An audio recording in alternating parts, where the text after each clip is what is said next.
this straight, though. Did the Cardinals give up only Tommy Edman to end up with Erick Fedde and Tommy Pham? Do I have this right? That the only prospects coming back to the White Sox are all from the Dodgers. Vargas. Do we know which Vargas? Because one Vargas isn't a prospect. No, I think it's Miguel Vargas, who's the journeyman, the 24-year, not really a journeyman, but he's just like, he's just a guy at 24 right now. But the way that I'm reading this, the Cardinals literally only gave up Tommy Edman to end up with Erick Fedde and Tommy Pham. I think that's one of the things, because I'm still unsure on what's been done, but I do know that everyone has agreed that the two professional players that went in this deal to St. Louis are Tommy Pham and Erick Fedde, and I think that makes them better. Well, not only does it make them better, they gave up nothing from their system for Fedde, who's got another year and is probably instantly going to be better than some of the old whites that they've been using in that rotation. I mean, yeah, they collected them. They got a big pile of them. And now they got another one. And now they got Karate Man who bleed on the inside. Yeah, but I mean, how do you get nothing from them? Are the quality so the theory is here that the quality of the Dodgers prospects is so big that they're taking on the cost, which might be true. Oh, you might if they say, look, if you had to pick a team from whom to get prospects, that's the team. All right, but as long as you traded for the right Vargas, because there's a tradition in White Sox history here of trading for the wrong guy with the same name. I know, but I'm caught up in the inequities of this 3-team deal right now, because if you're Chris Getz, you have to get something from St. Louis too. You should be getting something very good from St. Louis. Trading 3 professional players for 3 prospects doesn't seem equitable. From one team in a 3-team deal. Mm-hmm. And the Cardinals are giving up a guy. Has Tommy Edman even really been used much? I'm troubled by this. You're perplexed? I am extremely perplexed. Are you vexed as well as perplexed? I might be vexed and perplexed. Speaks, we can't have this. Look, it's one thing for Dan or I to be perplexed. I know. You're our baseball guy. Captain Baseball. I'm not going to take stock of the White Sox farm system until everything is done. Okay, that makes sense. Then I want to see what the haul is, because they need everything right now. So just get whatever you can get, and then we'll see how things might fit together, or might not fit together, and what your overall takeaway is here.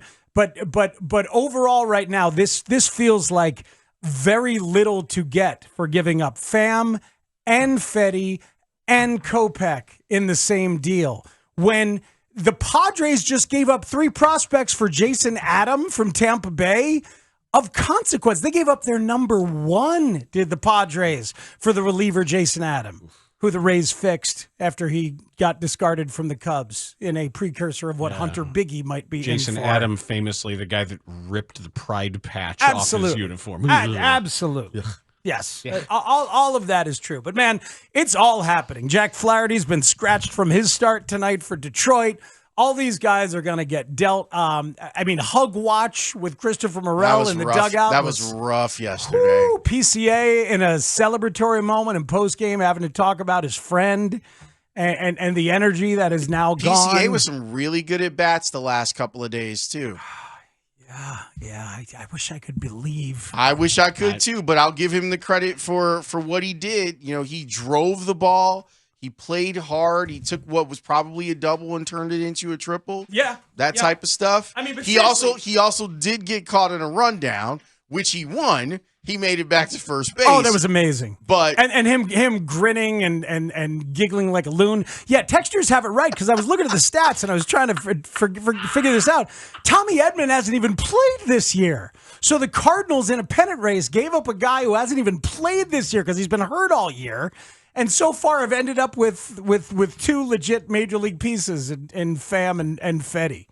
It's craziness. I hope Chris Getz isn't as terrible as this as it appears he might be. Well, I'm not going to judge him until I get this deal final. But wait a second. I need final stuff. Take a step back when you're talking about terrible at this. Okay. Let's remember he got the job so they could compete this year. Yeah. So you're already moving the goalposts if you're already saying that, it's his job to rebuild this for some other time. He got the job, According to Jerry Reinsdorf, explicitly. So it could be faster. In detail. Why would I waste a year with somebody else outside the organization? Because then somebody smart might come in and teach you stuff. I feel comfortable saying, and I don't know Chris Getz very well, and I'm not trying to besmirch his character, even though that's exactly what's getting ready to happen. I feel besmirchment alert. Very comfortable saying that he said whatever he needed to say to get the job. Yes.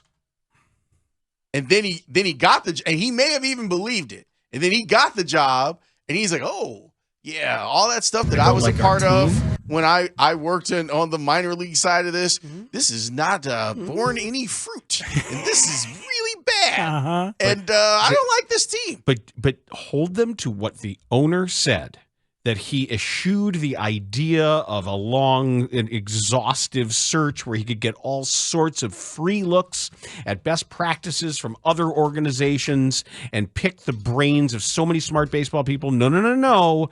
They went right to the next guy in line down the hall so they could be competitive this year. And what are they? Not competitive. Arguably the worst team of all time. Yeah. So have you guys discussed this? Is there any part of you that wants them to go ahead and break that record? Like, as long as you're this bad, sure. As long as we're going to be remembering this season for as awful as it is, go ahead. Maybe a little extra embarrassment might do a little something the org. It also makes for if you were ever able to put it together, it makes for a great comeback story. Yesterday, they let your bottom really be a bottom. Yeah, they did something that was really fun, Speaks. This team is now officially only won 25% of their games this season. It's incredible. Isn't it? There's only been 2 10-game losing streaks all season long, both by the White Sox. Yeah. Okay, by the way, and if you take away both of the 14-game losing streaks, they're still the worst team in baseball. Bruce Levine has corrected his previous tweet. Okay. He now says the White Sox do indeed get Miguel Vargas, not Joendry Vargas. Okay, so they didn't trade for the wrong Vargas like Kenny Williams did in trading for the wrong guy with a last name Barry, which is also a Dodgers transaction. Rosner?